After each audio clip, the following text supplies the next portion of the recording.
Indo British advanced pain clinic నొప్పి మాయం surgery దూరం ఫర్ అపాయింట్మెంట్స్ 9155515563.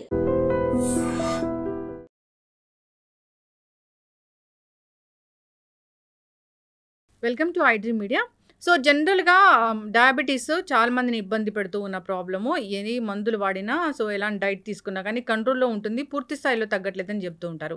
అయితే ఆయుర్వేదంలో వీటికి చాలా చక్కటి పరిష్కారం ఉంది, తగ్గించుకోవచ్చు, రివర్స్ చేసుకోవచ్చు. ఇక అయితే ఇప్పుడు మనం HbA1c post blood sugar levels కరెక్ట్గా ఉన్నా కానీ ఫాస్టింగ్ బ్లడ్ షుగర్ అనేది అసలు చాలా మందిలో ఎక్కువగా ఉంటుంది. ఎంత ట్రై చేసినా ఇది తగ్గదు. ఆయుర్వేద పరంగా అసలు దీన్ని ఏమంటారు, ఎందుకు ఎక్కువగా ఉంటుంది, ఎలా కరెక్ట్ చేసుకోవచ్చు, పూర్తి వివరాలు తెలుసుకుందాం. మనతో పాటు ఉన్నారు ప్రముఖ ఆయుర్వేద వైద్య నిపుణులు professor doctor T Venugopalarao garu from Ojas ayurvedic centre, Chikkadapalli. Doctor garu నమస్తే. ధన్వంతరియనమ్మా, నమస్కారం. డాక్టర్ గారు, అంటే డయాబెటీస్ అనేది అంత పూర్వమే ఉందా ఆయుర్వేదంలో చెప్పడానికి? మీకు ఒక విషయం చెప్తే ఆశ్చర్యపోతారమ్మా. డయాబెటీస్ ఇప్పుడు వచ్చింది కాదు, ఆయుర్వేదంలో పేరు మారింది. దీనికి పేరు మారింది తప్ప రోగం ఒకటే. ఆయుర్వేదంలో ప్రమేహ రోగం, ముఖ్యంగా మధుమేహం, అంటే 20 రకాల ప్రమేహాలని సరిగా ట్రీట్మెంట్ చేయకపోతే, అంటే సరైన సమయంలో ట్రీట్మెంట్ చేయకపోతే అది మధుమేహం కింద మారుతుందని ఆయుర్వేదంలో చెప్పారు. సో మనకి చరిత్రలో, మనకి పురాణాలలో కనుక చూస్తే ఒక రకంగా, అంటే ఇది ఒక వర్షన్ ఉంది, అది నిజమా కాదా నాకు కూడా తెలియదు. విఘ్నేశ్వరుడు, వినాయకుడు, the first person who detected as obese diabetes.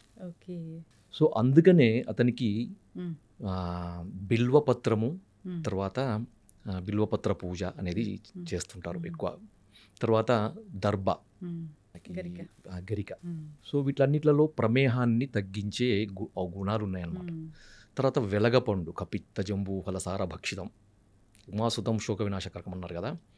So ఇక్కడ శోకము అంటే రోగం, అంటే శోకము అంటే మనకు దుఃఖం కాదు, మనకి రోగానికి ఒక పర్యాయ పదము శోకం అన్నమాట. సో ఆ పరంగా చూస్తే కపిత్త జంబూఫల సారభక్షితం, ఈ రెండింటిని ఎక్కువగా ఇష్టపడి తినేవాడు. ఎందుకు? జంబూఫలం అంటే నేరేడు పండు. రీసెంట్గా కూడా, అంటే మనకి దాదాపు ఒక 20 సంవత్సరాల నుండి కూడా సైంటిఫిక్గా మనకి నేరేడు పండు అనేది షుగర్ని తగ్గిస్తుందని చాలామందికి తెలుసు. తర్వాత కపిత్త, వెలగపండు గుజ్జు, తర్వాత వెలగపండు ఆకు రసంలో కూడా షుగర్ని తగ్గించే ఔషధ గుణాలు ఉన్నాయని రీసెంట్ రీసెర్చ్లు చాలా చెప్పినాయి. కానీ వాడుకలో తక్కువగా ఉంది.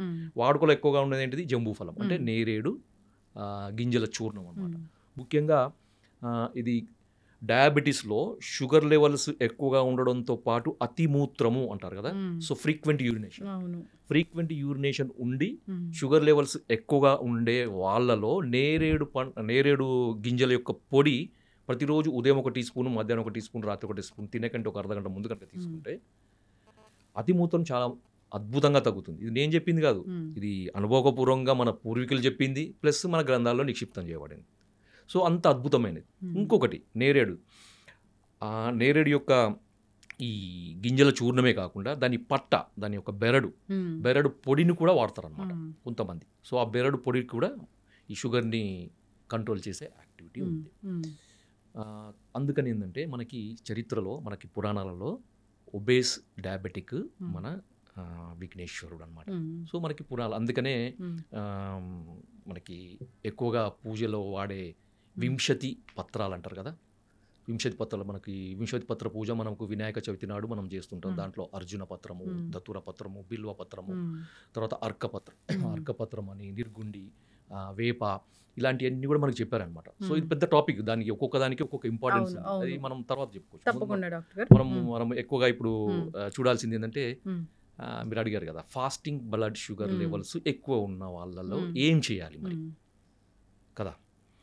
సో అలోపతి పరంగా చూస్తే దీనికి రకరకాల కారణాలు వాళ్ళు చెప్తారు. ఎందుకంటే రాత్రిపూట ఎక్కువగా కార్బోహైడ్రేట్స్ ఎక్కువగా ఉండే ఆహార పదార్థాలు తీసుకోవడము, లేదంటే డాన్ ఫినామినా, తర్వాత సోమ్గాయ్ ఫినామినా అని 2 రకాలు చెప్పారు. అది డీటెయిల్గా నేను పోను వాటికి. కానీ ఆయుర్వేద పరంగా ఏం చెప్పారంటే, ఒక రకమైన అజీర్ణము దీనికి కారణము అని ఆయుర్వేదంలో చెప్పారనమాట, ఫాస్టింగ్ బ్లడ్ షుగర్ లెవెల్ పెరగడానికి. ఓకే, మనకి ఆయుర్వేదంలో 4 రకాల అజీర్ణాలు చెప్పారు.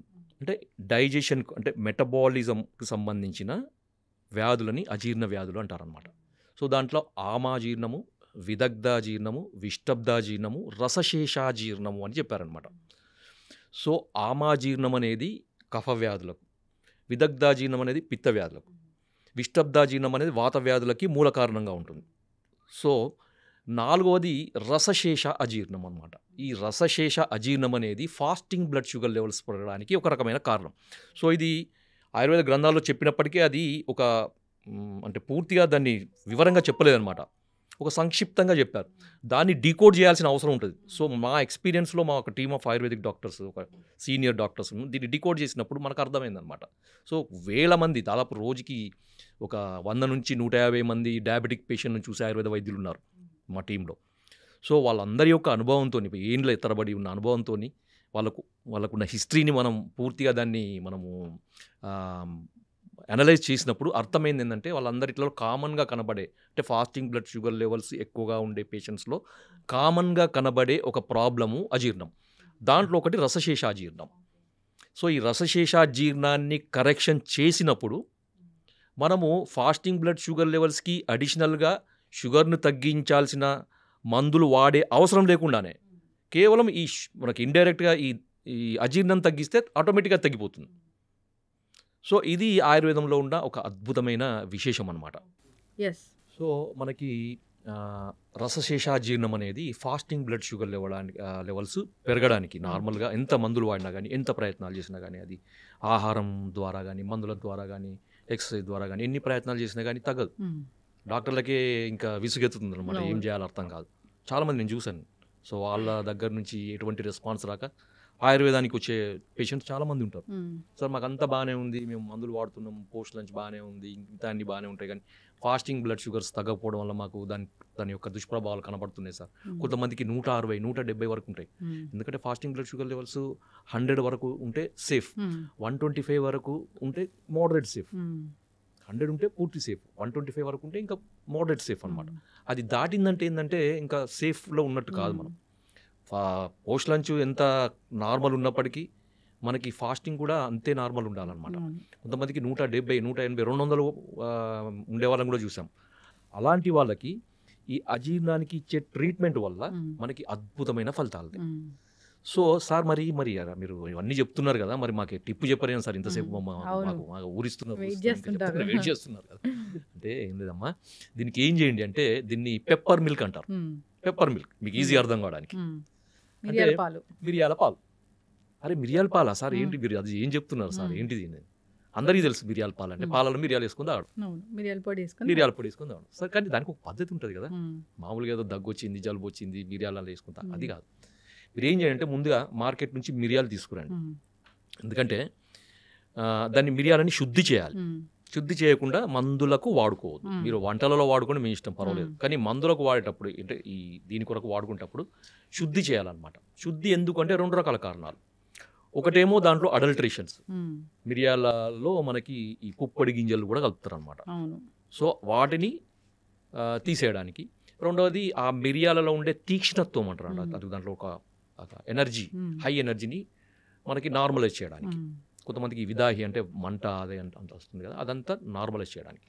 దీనికి ఏం చేయాలంటే, మార్కెట్ నుంచి తీసుకొచ్చిన మిరియాలను మంచిగా చెరిగి దాంట్లో పొట్టు అదంతా తీసేసి, పళ్ళు చెట్టి మజ్జిగ, 1 లీటర్ మజ్జిగ తీసుకొని దాంట్లో ఒక 1/2 కేజీ, మనం మార్కెట్ తీసుకుంటున్న 1/2 కేజీ అంతా 1 లీటర్ మజ్జిగలో ఈ 1/2 కేజీ మిరియాలను వేసి రాత్రంతా ఉంచాలి.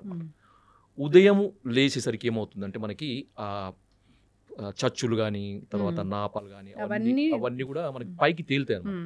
సో మంచి పుష్టికరమైనవి, తర్వాత ఔషధ గుణాలు అన్నీ కూడా కిందికి బాటంలో సెటిల్ అవుతాయి. మీరు వాటన్నిటిని మొత్తం పైనుంచి తీసేసి, ఆ మజ్జిగను కూడా తీసేసి, ఆ కింద ఉన్న మిరియాలను మంచిగా తీసి వాటిని వేడి నీళ్ళలో కడగండి. కొంచెం గోరువెచ్చని, మరీ వేడి కాదు, కొంచెం గోరువెచ్చని నీళ్ళలో కడిగేసి ఏం చేయండి అంటే, ఆరబెట్టాలన్నమాట. పూర్తిగా దాంట్లో ఉండే మాయిశ్చర్ అంతా పోయే వరకు ఆరబెట్టేసి కంటైనర్లో వేసుకోండి. వేసుకొని ప్రతిరోజు కూడా 1 కప్పు ఆవు పాలు, తర్వాత 1 కప్పు నీళ్లు, లేదు అంటే 1 అరకప్పు పాలు, తర్వాత 1 అరకప్పు నీళ్లు, దాంట్లో 1 పావు టీ స్పూను మిరియాలను, ఇప్పుడు మనం చేసుకున్నాం, శుద్ధి చేసుకున్నాయి, దాన్ని నలగొట్టాలన్నమాట. పూర్తిగా పొడి చేయొద్దు, మిక్సీలో వేసి తొందరగా కావాలని దాన్ని పొడి చేయొద్దు అనమాట. జస్ట్ క్రష్ చేయాలి అంతే. అంటే బ్రూయిజ్ అంటారు కదా, దంచేసి ఆ పాలలో వేసి మనం ఎంతైతే నీళ్లు పోసినామో, అంటే అది 1/2 కప్పు కానీ 1 కప్పు కానీ పూర్తిగా ఎగిరిపోయే వరకు, పాలు మాత్రమే మిగిలే వరకు, ఓకే, దాన్ని మరిగిచ్చేసి వడపోసుకొని గోరువెచ్చగా ఉండేటప్పుడు, లేదంటే మనం తాగగలిగేంత వేడి ఉన్నప్పుడు తాగండి. ఇది ఎప్పుడు చేయాలంటే ప్రతిరోజు ఉదయం ఎంప్టీ స్టమక్లో చేయాలి. సో కొంతమందిని నేను చూసాను, అంటే నాకు ఫీడ్బ్యాక్స్ వచ్చినాయి, తర్వాత రిపోర్ట్స్ కూడా చూపిస్తాను. సో 3 రోజులలోనే, అంటే కొంతమంది సంవత్సరాల తరబడి ప్రయత్నాలు చేసినా తగ్గని ఫాస్టింగ్ బ్లడ్ షుగర్ 3 డేస్లోనే తగ్గిపోయిందని నాకు ఫోన్లో వచ్చినాయి, రిపోర్ట్స్ కూడా పంపించాను. నేనే ఆశ్చర్యపోయాను. సో ఇంత అది ఉంటుందా అని. కొంతమందికి వారం రోజులు, కొంతమంది 10 రోజులు. అంటే ఈ అలోపతి మెడిసిన్స్ కంటే ఫాస్ట్గా కూడా మనకి ఫాస్టింగ్ బ్లడ్ షుగర్ లెవెల్స్ తగ్గుతాయి. అంటే ఇంకొకటి ఏంటంటే అందరు అడుగుతారు, సార్ మరి ఇది తీసుకున్నప్పుడు అలోపతి మెడిసిన్ బంద్ చేయాలా? లేదు, అది వాడుకుంటూ, అది వాడినా కానీ తగ్గని పరిస్థితులు ఉన్నప్పుడు మాత్రమే ఇది అడిషనల్గా వాడండి. కానీ పూర్తిగా అది మానేసి వాడకూడదు. బాగా చెప్పారు డాక్టర్ గారు.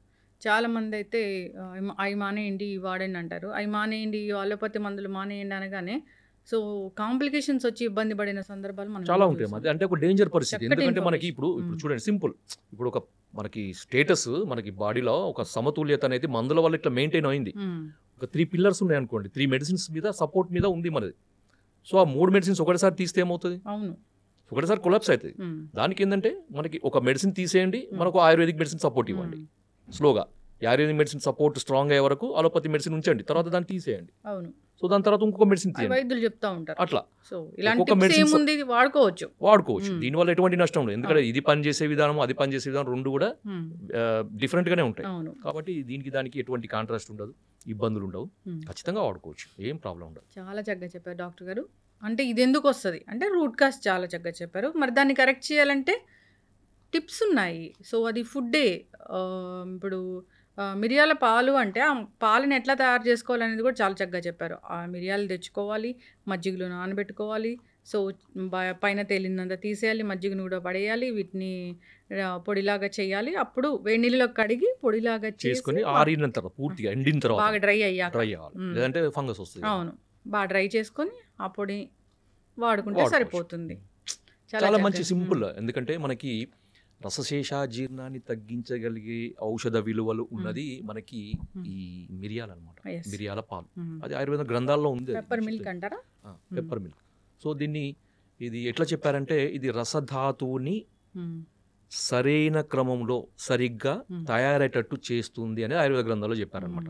అంటే రసధాతువు అజీర్ణము అంటే మెటబాలిజం, రసధాతు యొక్క మెటబాలిజం సరిగా కానప్పుడే అది ఫాస్టింగ్ బ్లడ్ షుగర్ పెరగడానికి కారణమవుతుంది. ఇది చాలా సైంటిఫిక్గా చాలా ఎక్స్ప్లెయిన్ చేయొచ్చు.